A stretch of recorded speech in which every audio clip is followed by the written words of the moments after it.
Hello and welcome to Missouri Legislative Update. In this month's show, we bring you the sights and sounds of the 2013 veto session. I'm Jonathan Lorenz reporting for the Missouri House of Representatives. And reporting for the Missouri Senate, I'm Jennifer Yapel. Lawmakers in the Missouri Senate cast their votes to override a record number of bills in recent history that were passed during the 2013 legislative session and vetoed by the governor. 4 Senate bills and 6 House bills previously vetoed by the governor have now been enacted into law. Senate Communications correspondent Brad Bayshore has more on this year's veto session in the Senate. Senators gavelled in at noon for their annual veto session. Hearing no motion, the chair now When they adjourned, senators would override 10 of the 29 measures vetoed by the governor this year. 4 of those overridden bills were sponsored in the Senate. Senate Bill 110, sponsored by Senator Dan Brown of Rolla, establishes procedures to follow in child custody and visitation cases for military personnel. The governor vetoed the measure because of a provision dealing with the way fingerprints are taken for current and prospective foster parents in Missouri. Senator Brown explains his override motion. Current law says that fingerprints have to be submitted on a biannual basis for foster parents to maintain their licensing or to receive a child through emergency placement. I hear from foster parents a lot about how this is overburdening to them. Senate Minority Floor Leader Jolie Justice of Kansas City expressed why she voted against the veto override of Senate Bill 110. Actually, it's going to be difficult for the Children's Division to be the keeper of these fingerprints. It's not something that they are set up to do. And so there was some concern that while we are fixing a problem that needs to be fixed, that we may not have come up with the best fix. The measure would later pass the Senate by a vote of 25-9, and the House would follow the Senate's lead. The Senate also successfully voted to override the governor's veto of Senate Bill 129, a measure sponsored by Senator David Sater of Cassville. The measure establishes the Volunteer Health Services Act, which allows licensed health care professionals to provide their volunteer services for a sponsoring organization. The governor expressed his concern with the bill because it could grant immunity to health care professionals who volunteer from all civil liability in certain situations. The Senate eventually approved the measure by a vote of 25-9, and the House also agreed to override the veto. Senate Bill 170, sponsored by Senator Maria Chappelle-Nadal of University City, allows members of public governmental bodies to cast roll call votes in a meeting if the member is participating via video conferencing. The Senate and the House both agreed to override the governor's action on the bill. The bill's sponsor and Senator Ryan Silvey of Kansas City discussed video conferencing during the veto override debate. Right now in the state of Missouri, many of the volunteer boards that we have communicate and can vote via telephone, but cannot vote in a roll call through video conferencing. There are 35 states within this nation that have video conferencing. It's actually quite a progressive move on the part of those who support technology. In our own rules for joint committees, we're actually allowed to phone in and be on speakerphone. And participate in those hearings via speakerphone, and even when there are votes called, we're allowed to vote via speakerphone. So the idea that we can do that and it's acceptable to the legislature, both chambers in a joint committee, but yet we couldn't utilize video conferencing technology where you actually have an image of the person in real time, just seems silly and antiquated to me. Although each annual veto session can constitutionally run up to 10 calendar days, this year's veto session was brief, only lasting 1 day. Reporting for the Missouri Senate, I'm Brad Bayshore. Madam Secretary. One of the 4 Senate bills that received a veto override by members of the General Assembly is an omnibus measure relating to agriculture. Senate Bill 9 is a bill that everyone here that was here that day voted for. It passed 33-0 on the Senate floor, so it was a unanimous vote.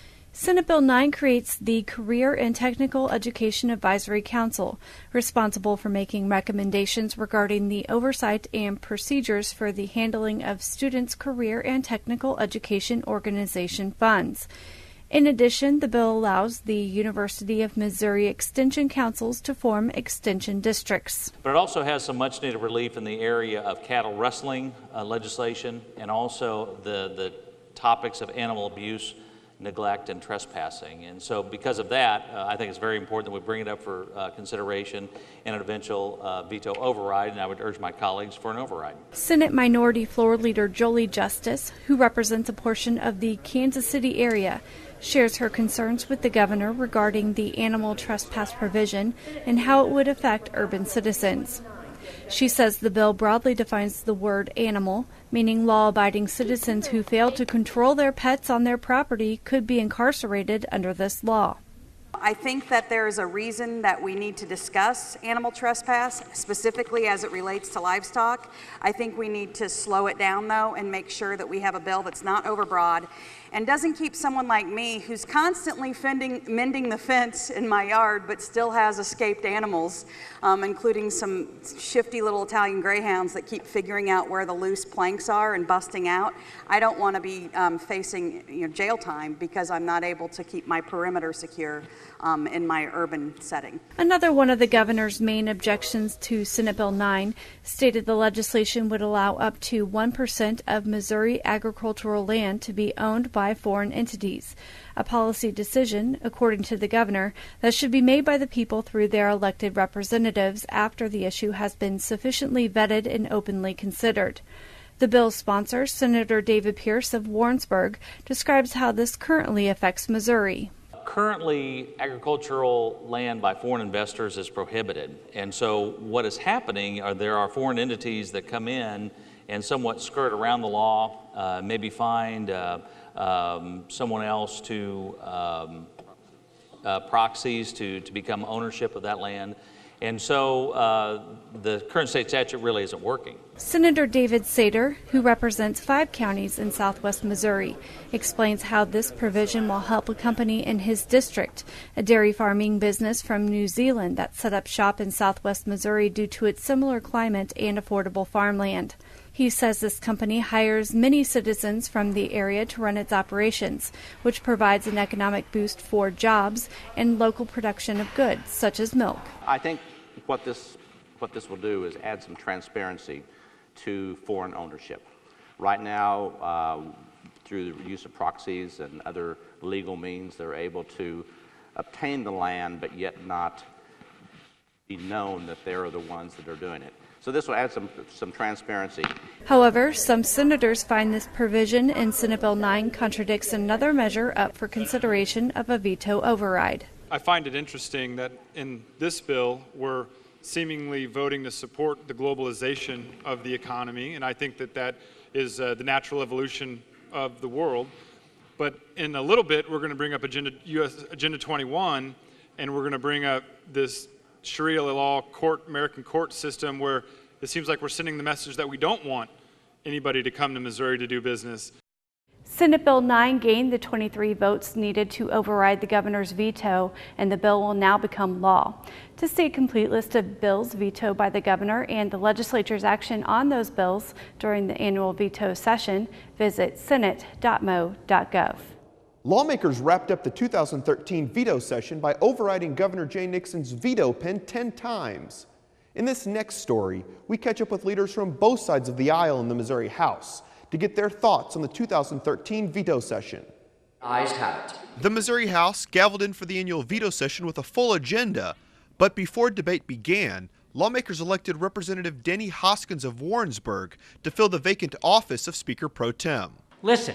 During the veto session, lawmakers successfully moved to overturn 10 of the governor's vetoes. I think you have substance, you have good government, you have good policy. So they may not be the ones that were of the most interest to the media and the pundits throughout the summer, but they're bills that are going to affect the lives of all Missourians in a positive way now that they've passed. Lawmakers were unable to overturn the governor's veto on the 2 high-profile bills of the veto session, House Bill 253 and House Bill 436. The tax cut bill, House Bill 253, didn't receive enough votes to make it out of the House, and House Bill 436, the gun bill, received the necessary votes in the House, but came up short by a vote in the Senate. While I'm certainly disappointed in the number of vetoes that were overridden, I couldn't be happier that cooler heads prevailed and we defeated the 2 biggest pieces of legislation. The tax cut bill was huge, as was the gun bill. One of the veto session's victories in the eyes of the Speaker was House Bill 650. The bill aims to put caps on punitive damage lawsuits against mining companies. Supporters feared the governor's veto of the bill could have put Missouri jobs in jeopardy. We passed a bill today that has the potential to create over 1,500 jobs for Missourians in southeast Missouri, commonly referred to as the Doe Run bill, but a bill that really impacts that entire industry and helps that industry revitalize itself, rejuvenate itself, instead of being a drain on the state and on the economy. So a true jobs bill was passed in veto session today. Lawmakers now turn their attention to January and the start of the second regular session of the 97th General Assembly. One of the bills lawmakers took action on was House Bill 650. Commonly known as the Doe Run bill, lawmakers in both chambers decided to overturn the governor's veto on this controversial piece of legislation. These ordinary people. Lawmakers from the Missouri House and Senate voted to overturn the governor's veto on House Bill 650. The proposal caps punitive damage lawsuits at $2.5 million per case against mining companies.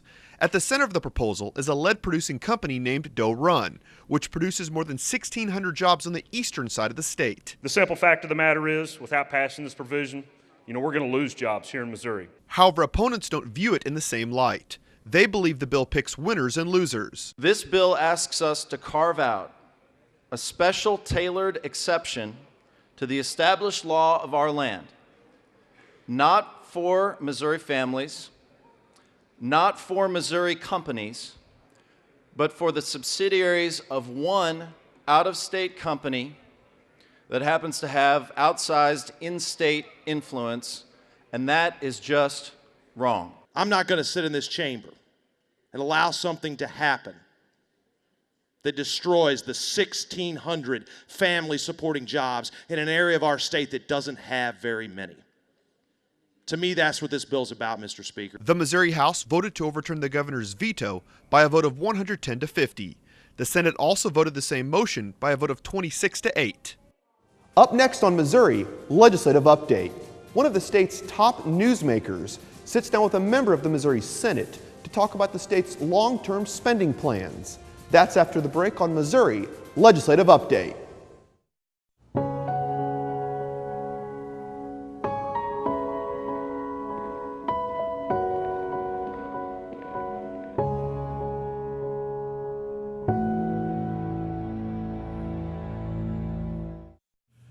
Welcome to Capitol Dialogue. I'm Bob Priddy with the Missourinet. Our guest today is Senator David Pierce. Senator Pierce is heading an interim committee that has kind of a long, involved name, so I'm going to have to check my notes as I go through it. It's the committee, and you'll notice also a piece of paper on the table here. That's so he knows it too. Okay. The Capital Improvement Assessment and Planning Committee.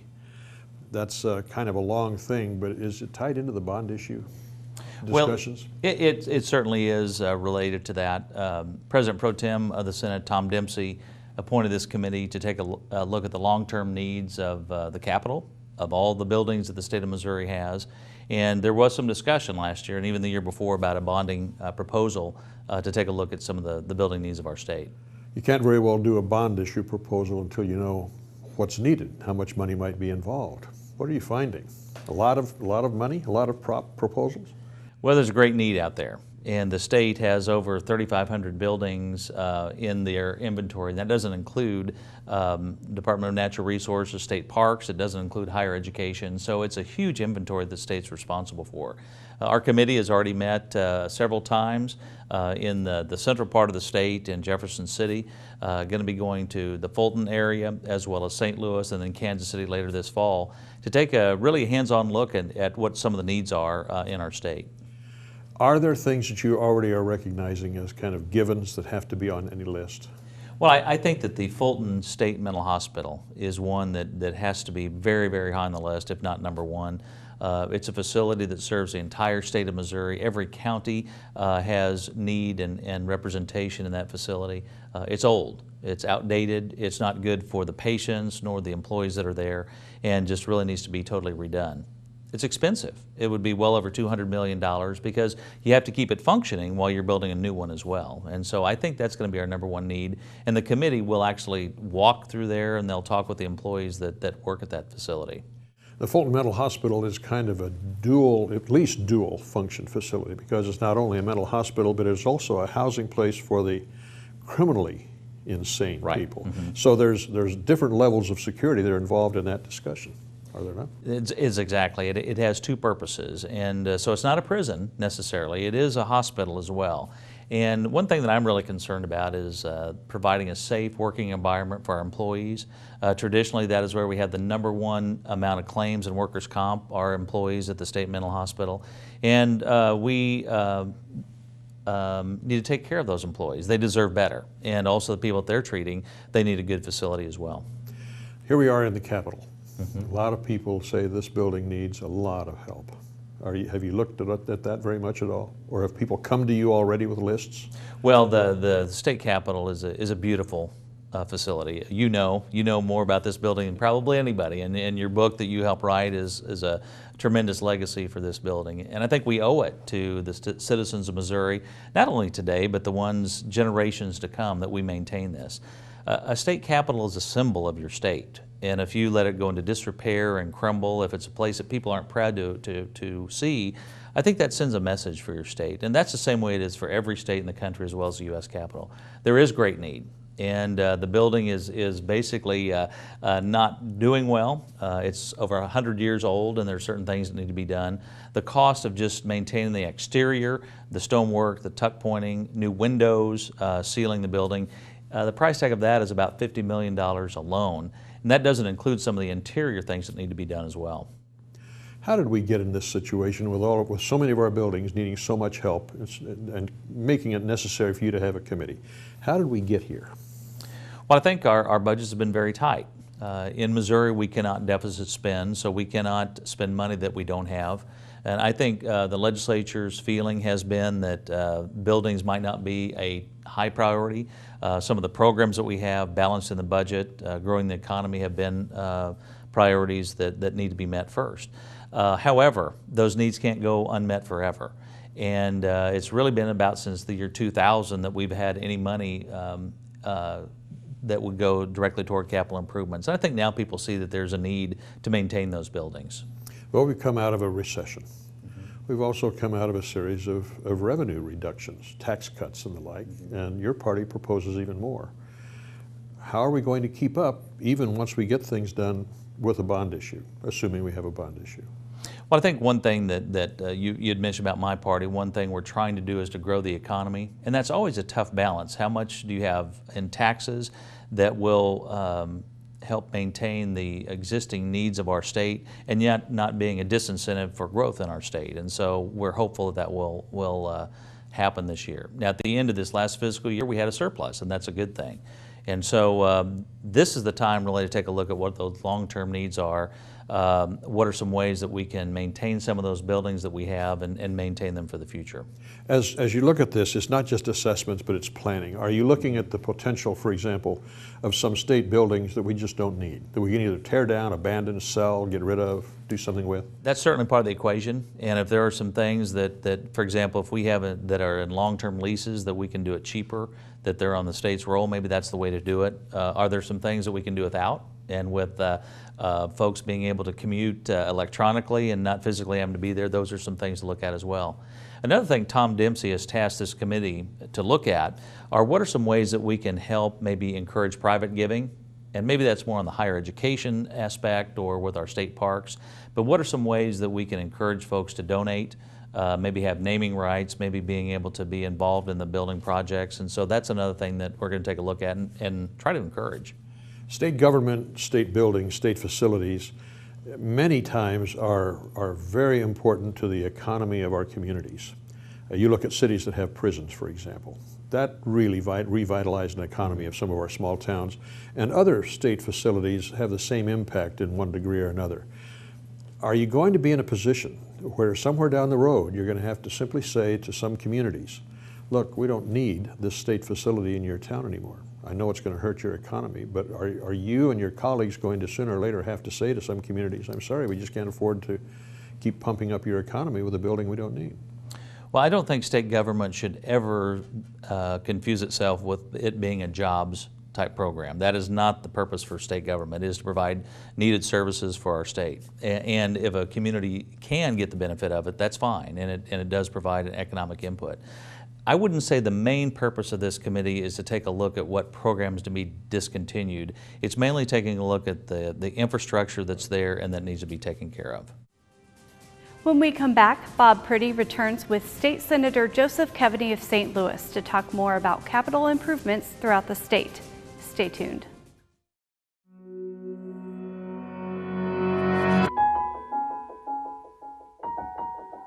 For those dealing with the struggles of caring for a loved one, we hear you. Visit aarp.org/caregiving for advice and support.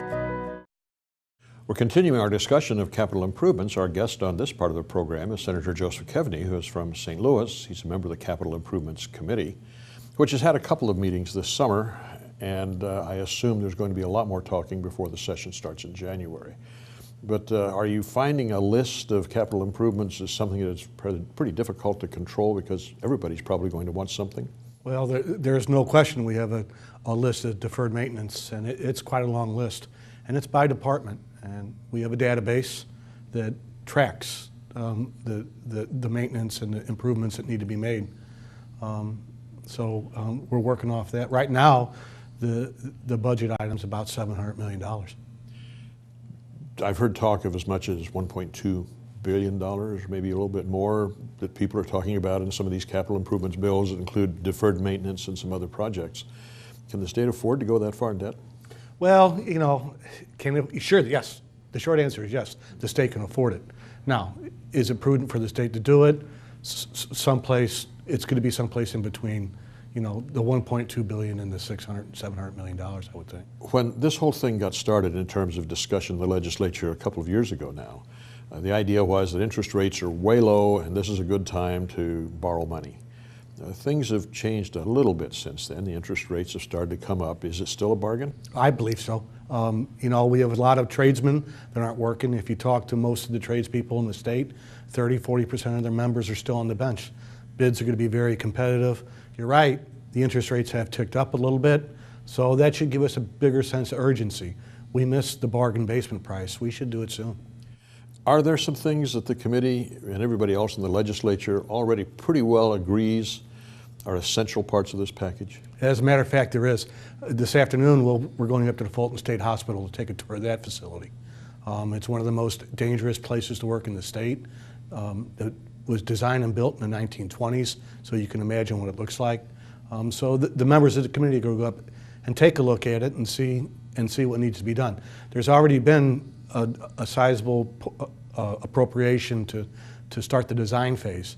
Now we need to start talking about construction, and we're talking over $100 million. That seems to be kind of a unanimous thing that everybody's agreed upon from the word go on this, is the Fulton State Hospital has to be replaced. That's correct. It's going to be difficult, though, to build a new hospital while the old one continues to operate. And basically, are you going to be using the same property? Well, that's what we need to determine. You know, if we have to close down the hospital to build a new one, you know, I don't know how we're going to do it.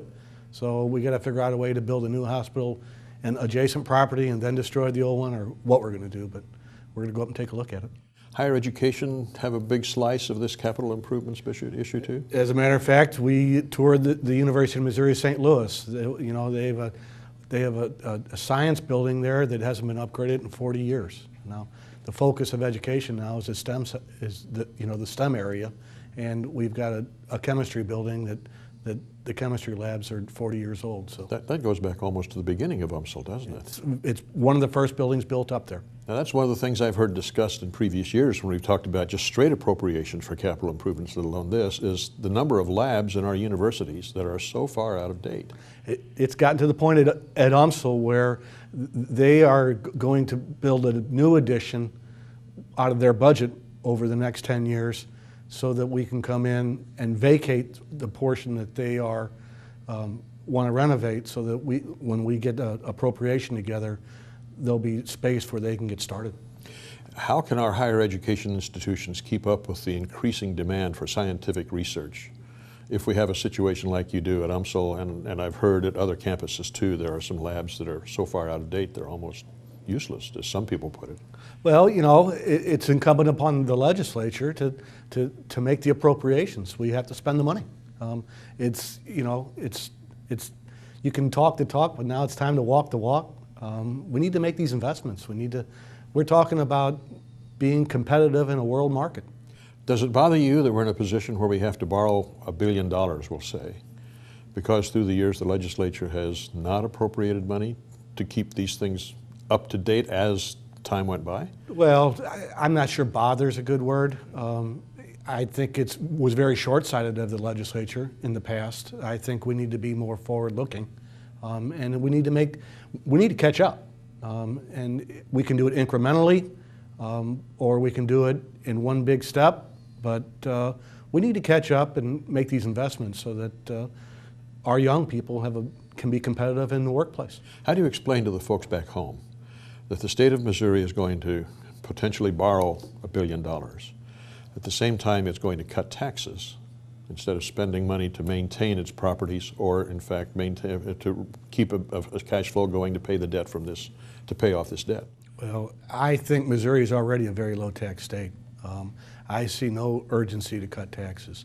I think we should continue to make the investment in these institutions, not only capital improvements, but to fund the maintenance and to fund the programs that these institutions are going to be required to provide. How hard is it, do you think, for the committee and then later the legislature, when the whole package goes to the General Assembly, to keep this thing from turning into a huge pork barrel project? Well, that's going to be a challenge. I think the committee's pretty well focused. We see the need. I think, you know, when we get through, when we get it out of committee and into debate in, you know, both chambers, that's where we have to keep all eyes on the pork barrel. You know, we're just going to have to maintain some kind of discipline. Is there something in your district you would like to have included in this bill? Well, yeah, you know, I've got both mental health institutions in my district. Again, mental health, we've shortchanged mental health since as long as I've been in the legislature, and that's one of the biggest problems that we have. And they're a very large line item in this committee. So, yes, I'd like to see some improvements there, but it's not pork barrel, it's just investments that should have been made. One person's pork barrel is another person's investment. Well, I won't go there. But it does raise an interesting question from an individual senator standpoint. Yes. You see a need in your district. How difficult is it for someone who sees a need in their district, and you have 33 colleagues that probably are going to be in the same boat you're in, seeing a need in your district, but you realize we can't really be honest and put this into this whole plan. Some things you're going to have to say no to. How hard is it for you to deal with being in that kind of a position as a senator? Well, it's extremely hard because, you know, when you don't fight for the projects that are in your district, you leave yourself open to second guessing. So you have to fight the fight, and hopefully through the deliberative process, you know, a couple of good projects get done, a couple of very worthwhile projects probably won't get done. But you have to depend on the process, which is why, you know, we have open debate. And that's our show for this month. If you have any questions regarding anything going on in the Missouri House, you can visit our website at house.mo.gov. I'm Jonathan Lorenz reporting for the Missouri House of Representatives. And if you have any questions about the legislation or the committees that appeared in this program, please visit senate.mo.gov. There you'll find the contact information for the 34 members of the Missouri Senate, as well as the Senate's newsroom website. I'm Jennifer Yapel reporting for the Missouri Senate. Thanks again for watching, and we'll see you next time on Missouri Legislative Update.